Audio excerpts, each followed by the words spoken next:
Halo para pendengar dimanapun kalian berada.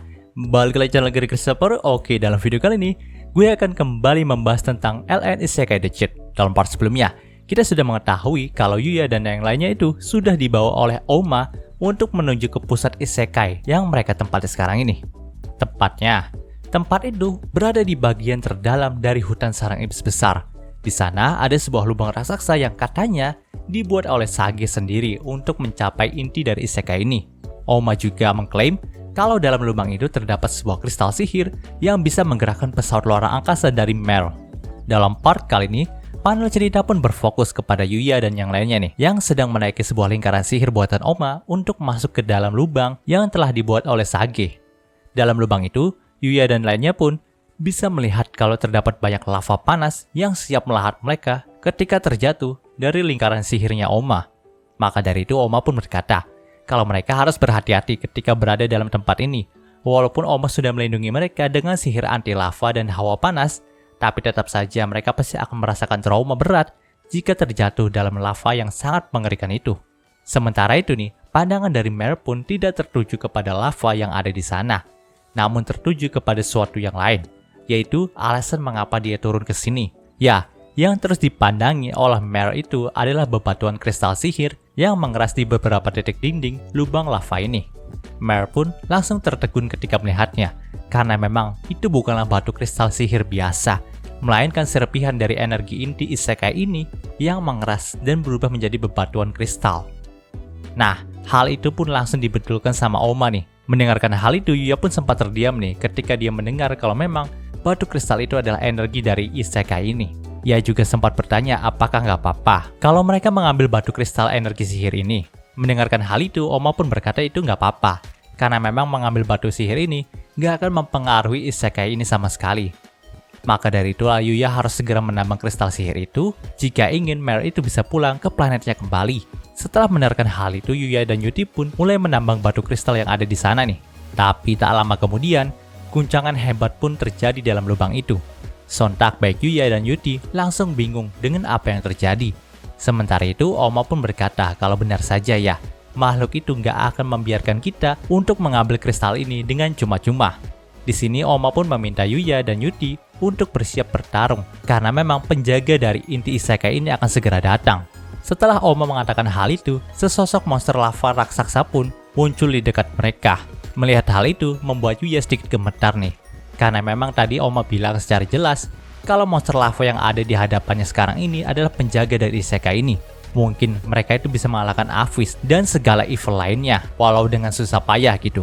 Tapi entitas yang akan dihadapi mereka sekarang ini bukanlah monster sembarangan, melainkan monster yang memiliki berkah dari dunia ini. Jadi mana mungkin mereka itu bisa menang melawannya.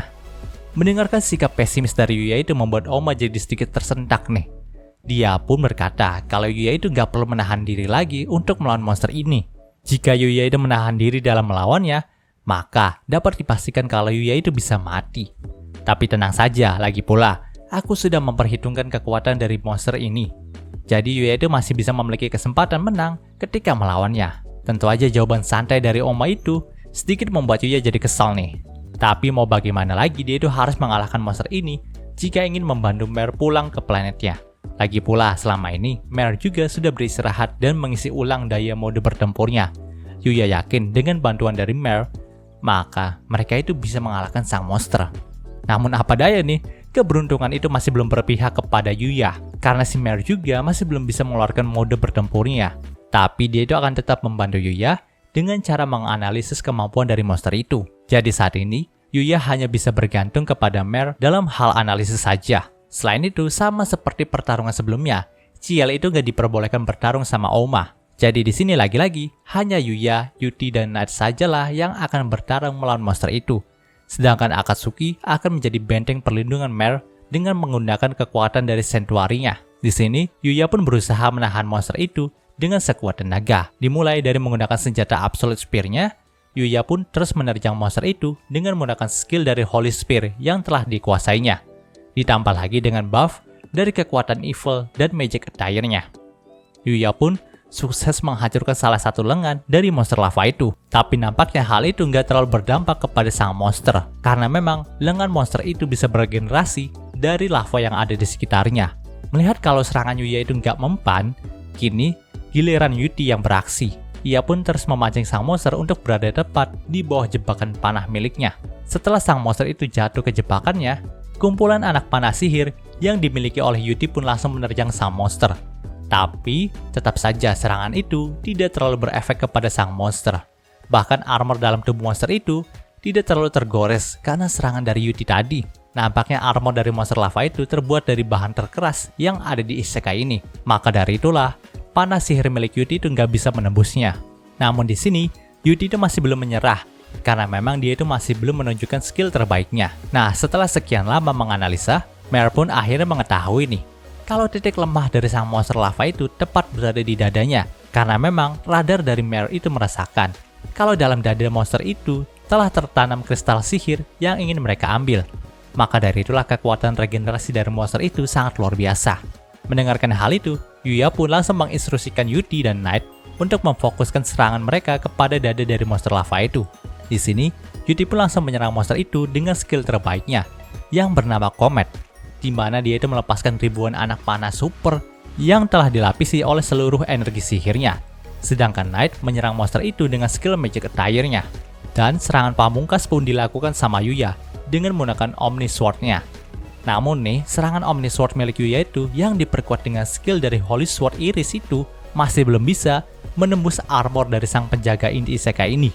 Jadi Yuya pun langsung mengganti senjatanya ke World Strike, sebuah palu yang memiliki satu pukulan berat seberat satu dunia. Yuya pikir kalau senjata tajam seperti tombak dan pedang itu tidak bisa menembusnya, maka senjata tumpul namun berat seperti palu ini pasti bisa menembusnya. Dan benar saja, serangan beruntun dari Yuya, Yuti, dan Knight itu bisa menembus armor keras milik penjaga inti isekai ini. Hingga akhirnya monster itu pun tumbang di tangan mereka bertiga. Monster raksasa pun langsung hancur berkeping-keping ketika dikalahkan oleh mereka. Sedangkan Yuya, Yuti, dan Knight pun langsung tergeletak lemas di tanah dekat sana, karena memang mereka juga sudah hampir kehilangan semua tenaganya.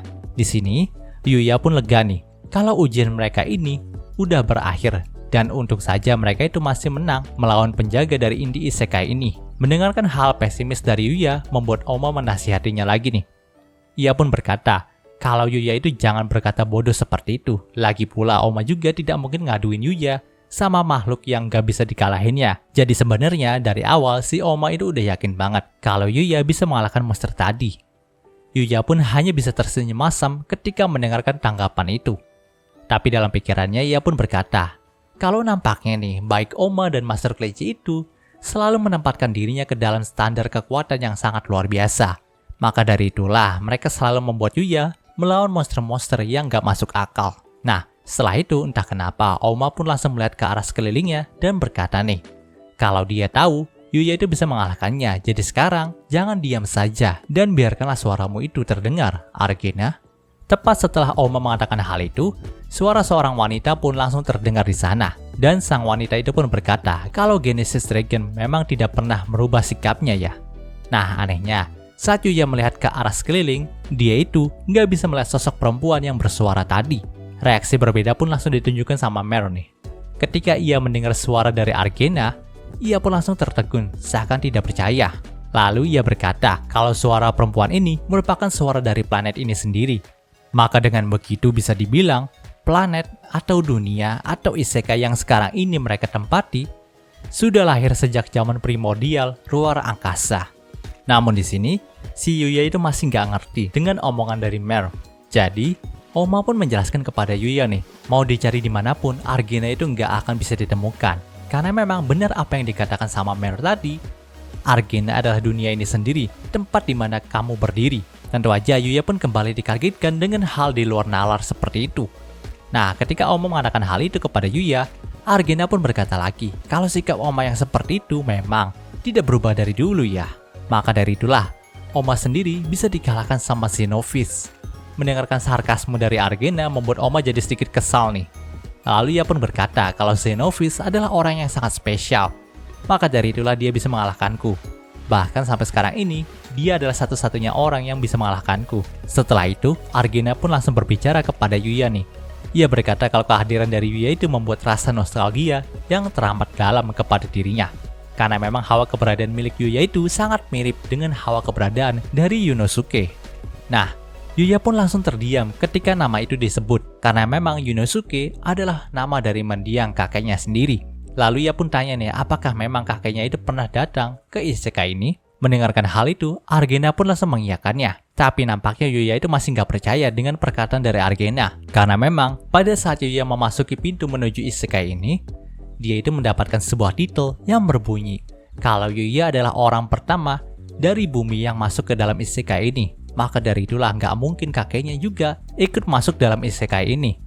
Kalau memang benar seperti itu, maka bisa dikatakan kalau titel yang Yuya dapatkan itu sama saja dengan kebohongan. Di sini, Argena pun langsung membalas pernyataan dari Yuya dengan berkata, kalau Yunosuke memang pernah datang ke dunia ini, tapi dia tidak secara langsung hadir dalam dunia ini, melainkan hanya tubuh spiritualnya saja yang hadir dalam isekai ini. Dan tubuh spiritualnya itu berdiam dalam tubuhnya Xenophis. Jadi bisa dibilang, pada saat itu Xenophis memiliki dua kepribadian, satu milik dia sendiri dan satunya milik Yunosuke. Dan Xenophis itu adalah nama dari Sage yang menghadiahkan Yuya banyak hal dalam isekai ini, mulai dari senjata, sihir, rumah, bahkan pakaiannya sendiri. Jadi ceritanya sewaktu muda, Xenophis itu dikenal sebagai manusia spesial yang telah dipilih oleh para dewa. Bahkan para dewa itu sepakat untuk mengangkat Xenophis sebagai dewa juga. Tapi Xenophis itu selalu menolak ajakan dari para dewa dan lebih memilih menjadi manusia saja. Karena memang menurutnya, menjadi dewa dan abadi seperti itu adalah hal yang membosankan. Maka dari itulah, setiap kemampuannya sengaja ia gunakan untuk kepentingan para manusia saja. Namun suatu saat, dia tidak sengaja menemukan sebuah sihir yang bisa membuatnya berpindah dari satu dunia ke dunia lain. Dan waktu itu, dunia yang sempat didatangi sama Xenophis adalah bumi, atau lebih tepatnya Jepang. Dan dari situlah Xenophis bisa kenal dengan Yunosuke, kakek dari Yuya. Pada awalnya aliran waktu dalam dunianya Yuya dan isekai ini juga berbeda. Namun aliran waktu di antara kedua dunia itu bisa menjadi sama nih sejak Xenophis membangun sebuah portal untuk menghubungkan kedua dunia, dan portal itulah yang sering digunakan sama Yuya. Nah, satu persatu misteri dari isekai ini pun mulai terungkap dengan jelas nih karena perkataan dari Argena tadi. Tapi saat si Argena itu bertanya kabar dari Yunosuke, Yuya pun menjawab kalau sekarang ini kakeknya sudah tiada. Mendengarkan hal itu, baik Oma dan Argena pun turut berduka cita nih. Karena memang mereka berdua juga sudah menganggap Yunosuke sebagai temannya. Mungkin bagi Argena dan Oma yang merupakan entitas yang bisa dibilang abadi, pertemuan di antara mereka dan Yunosuke itu terasa sangat singkat. Karena persepsi waktu di antara mereka dan Yunosuke sangatlah berbeda. Tapi tetap saja mereka menganggap kalau dalam waktu yang cuma beberapa tahun itu, mereka sangat senang bisa mengenali Yunosuke. Setelah itu, obrolan mereka pun langsung masuk ke topik utama nih, tentang kristal energi sihir yang bisa membuat pesawat luar angkasa dari Mer itu bergerak lagi. Di sini Argena itu mengizinkan Mer untuk mengambil kristalnya sebanyak yang ia butuhkan. Toh mereka juga udah mengalahkan penjaga dari inti bumi ini. Jadi Argena itu nggak bisa melarang mereka untuk mengambilnya. Tentu aja Mer pun dengan senang hati untuk mengambil kristal energi sihir itu. Lalu Yuya menggunakan item boxnya untuk menyimpan kristal itu. Karena gak mungkin kan mereka juga membawa kristal itu pakai tangan gitu. Setelah itu, mereka pun langsung pamit dengan Argena, dan Oma pun membawa mereka kembali ke permukaan dengan sihirnya. Tapi sebelum pergi, Argena itu memberikan sihir unik kepada Yuya nih, di mana sihirnya itu bisa membuat Yuya mengendalikan dan membuat Holy dan kekuatan evil sendiri. Maka dari itu pengendalian kekuatan dari Holy dan evil milik Yuya ini akan semakin kuat teman-teman. Ya bisa dibayangin, Yuya itu akan makin tambah OP aja. Nah, ketika melihat Yuya pergi, Argena pun bergumam nih dengan suara yang pelan. Kalau suatu hari nanti, Yuya itu akan melampaui banyak dunia, tapi gue itu masih belum tahu apa maksud dari perkataan Argena ini. Dan cerita di part ini pun berakhir.